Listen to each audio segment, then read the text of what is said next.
तो पिछली वीडियो में हमने देखा था मेटा टेक्स्ट के अंदर हम क्या क्या लिखते हैं, सीएसएस फाइल को लिंक कैसे करते हैं, जावास्क्रिप्ट फाइल को लिंक कैसे करते हैं।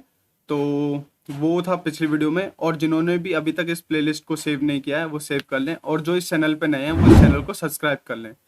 तो बिना किसी देरी के चलिए शुरू करते हैं। तो आज हम देखेंगे हेडिंग एंड पैराग्राफ्स के HTML में हेडिंग्स और पैराग्राफ्स कैसे हम लिखते हैं। तो सबसे पहले अपनी बॉयलर टेम्पलेट और टाइटल में हम अपना टाइटल डाल लेंगे जो आज हम कर रहे हैं, हेडिंग्स एंड पैराग्राफ्स। ये हो चुका। तो मैंने बताया था कि जो भी हम हेडिंग पैराग्राफ जो भी कंटेंट होता है बेसिकली वो हम कहाँ लिखते हैं, बॉडी में। तो यहाँ पे हम बॉडी में लिखेंगे। तो सबसे पहले हम हेडिंग्स लिखने के लिए टाइप करेंगे H। अब H में आपको बहुत सारे ऑप्शन शो होने लग जाएंगे, H1 H2 H3 H4 H5 H6। अब ये सब क्या है ये देखेंगे बाद में। सबसे पहले हम H1 पे क्लिक करते हैं। तो H1 पे क्लिक कर देंगे तो यहाँ पे आएगा ऐसा बना हुआ H1 ओपनिंग टैग और H1 क्लोजिंग टैग, जैसे मैंने बताया था। अब इसके बीच में आपको लिखना है कुछ भी, जो भी आप हेडिंग डालना चाहते हो। जैसे मैं हेलो वर्ल्ड लिख देता हूँ तो ये हो गया। तो इसको करेंगे सेव और करेंगे गो लाइव। इसको हम लाइव करेंगे अब अपनी इस वेबसाइट को, HTML को। तो देख सकते हैं ये हेलो वर्ल्ड शो करने लग गया। तो अब क्या करेंगे, अब इसको मैं कॉपी कर लेता हूँ और ये करता हूँ। अब क्या करेंगे, यहाँ पे H2 H3 H4 लिख देंगे और इसको सेव करके आप देखते हैं अब क्या होता है। अब ये देख सकते हो जो H1 थी वो बड़ी है, H2 है जो छोटी है, H3 और छोटी, H4 और छोटी। अब ये क्यों हो रहा है, जो H1 होता है ये जो यूज करते हैं बड़ी हेडिंग के लिए, और H2 उससे छोटी, फिर उससे छोटी, फिर उससे छोटी। अब H5 भी H6 भी, अब वो अपने कंडीशन के हिसाब से आप यूज कर सकते हो। पर H1 जो है इस सब में सबसे बड़ी होती है, क्योंकि नंबरिंग से भी आप पता लगा सकते हो कि H1 यानी सबसे बड़ी, H2 ऐसे हम याद करते हैं। तो ये थी हमारी हेडिंग्स। अब देखते हैं पैराग्राफ्स। तो सिंपली पैराग्राफ के लिए हम P दबाएंगे और यहाँ पे P आ जाएगा। तो P पे हमें क्लिक कर देना। पैराग्राफ सेम वही ओपनिंग टैग और क्लोजिंग टैग, इसमें हम कुछ भी लिख सकते हैं। अब एक एक चीज बताता हूँ, लॉरम 34। अब ये लॉरम 34 क्या है, लॉरम 34 क्या करता है, इस लॉरम 34 आप जब भी टाइप करोगे तो इससे क्या होगा, 34 वर्ड्स का एक पैराग्राफ ये खुद जनरेट कर देगा, कोई भी रैंडम कुछ भी लिख के।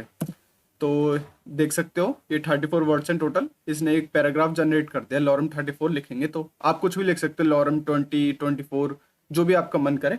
तो मैंने 34 किया तो 34 वर्ड्स का इसने मुझे दे दिया पैराग्राफ। अब इसको करेंगे सेव, जाएंगे तो आप देख सकते हो लॉरम 34 एक पूरा पैराग्राफ यहाँ पे भी आ चुका है। ये था पैराग्राफ हम कैसे लिख सकते हैं। अब एक चीज दिखाता हूँ, जैसे मैं यहाँ के बाद बहुत सारा स्पेस दे दूँ, इतना स्पेस दे दिया मैंने।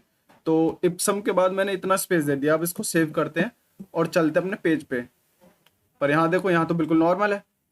तो ये क्यों, तो जो हमारा HTML होता है वो कितने भी स्पेस दे दो, यहाँ तक कि नेक्स्ट लाइन में लिख दो, जैसे मैंने नेक्स्ट लाइन में कर दिया, सेव करता हूँ और अब जाते हैं, तब भी ये सेम ही देगा, क्योंकि ये स्पेस को अपने आप ऑटोमेटिकली एडजस्ट कर लेता है। तो ये चीज़ HTML में एक वो है कि आप कितना भी स्पेस दे लो वो गिनेगा नहीं। तो अब हम जैसे हमें लेकिन नेक्स्ट लाइन में जाना है, एक हमने लिख दिया लॉरम इप्सम, अब इसके बाद हमें नेक्स्ट लाइन में जाना है, तो वो कैसे करें हम।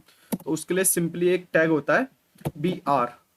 आप BR जैसे लिखोगे तो ये टैग आ जाएगा। अब जो BR टैग है उसमें क्लोजिंग टैग नहीं होता, ये सिंपल एक सिंगल ही होता है BR टैग। जैसे हमारा H1 है, पैराग्राफ है, इन सब में क्या होता है, क्लोजिंग टैग भी होता है, लेकिन BR में नहीं होता, इस बात का ध्यान रखना।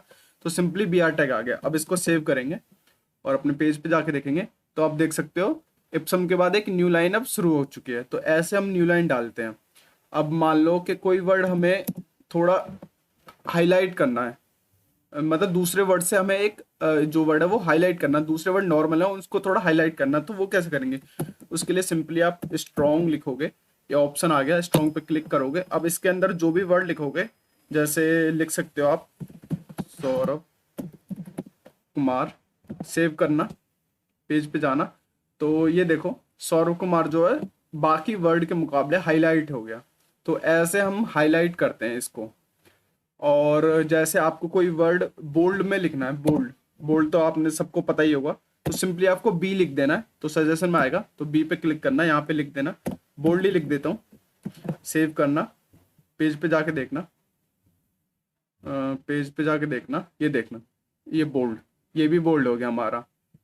अब मानो जैसे मैं बोलूं इस H4 के बाद मुझे सेपरेट दिखाना है, कि एक सेपरेट, मतलब एक लाइन से मुझे सेपरेट करना है, मतलब करते नहीं है, एक लाइन लिखी फिर उसके नीचे एक लाइन डाल दी ताकि वो सेपरेट होता हुआ दिखे, तो उसके लिए सिंपली HR, ये HR क्या करता है, हॉरिजॉन्टल लाइन एक डाल देगा।